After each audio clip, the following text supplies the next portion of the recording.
বন্ধুরা, কি করছো? আমি আজকে তোমাদের সামনে নিয়ে এলাম কাবলি ছোলার তরকারি।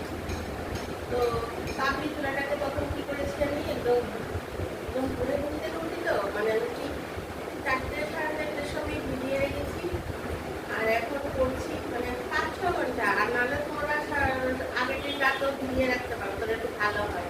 মানে মোট কথা 5-6 ঘন্টা ভিজিয়ে রাখলে কাবলি ছোলার তরকারি ভালো হয়। যখনই করো তার 5 ঘন্টা, তাহলে কিন্তু ভালো হবে না। যতই কুকারে সিদ্ধ করো। তারপর কুকারে একটা সিটি দিয়েছি, সঙ্গে ছোট ছোট এরকম ছোট ছোট করে আলু কেটে দিয়েছি। যারা আলু না খাবে আলু না দেবে।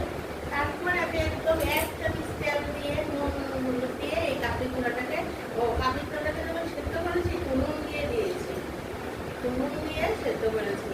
আর সঙ্গে তারকা দিয়ে দিলাম। আর দুটো তোমরা যদি কড়াইয়ে করো, কড়াইয়ে সিদ্ধ করতে পারো ভেজের উপর। তারপর করেছি কি জলটা ফেলে দিয়েছি, ফেলে দিয়ে তারপর নুন হলুদ দিয়ে 1 চামচ তেলের মধ্যে এটা একটু ভেজে নিয়েছি। ভেজে নেওয়ার পর এটা নামিয়ে নিয়েছি। নামানোর পর কড়াইয়ের মধ্যে তেজপাতা, আমি সাদা তেল দিয়েই করেছি, তুমি সাদা তেল দিয়েই ভালো।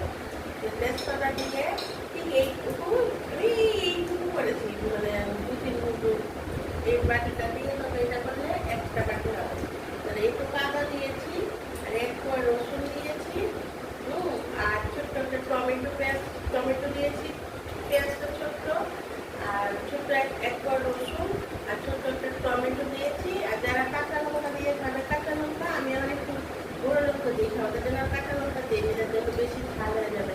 দিয়ে পেস্ট করে কড়াইটা এটা পেস্ট করে নিয়েছি। কড়াইটা তেলটা গরম হয়েছে, তেজপাতা দেওয়ার পর পেঁয়াজ বাটা, 1 চামচ জিরের গুঁড়ো, 1 চামচ ধনের গুঁড়ো, 1 চামচ গুঁড়ো লঙ্কা দিয়ে, স্বাদ মতো নুন দিয়ে, তারপরে এটাকে একদম যখন টমেটোটা তো পেস্ট করে দিয়েছি, একদম মশলাটা ভালো করে ভেজে তারপর ঝোল দিয়ে ওই কাবলি ছোলাটাও ঝোলের মধ্যে দিয়ে দিয়েছি। এবং ঝোলটা ফুটছে, এটা ফুটতে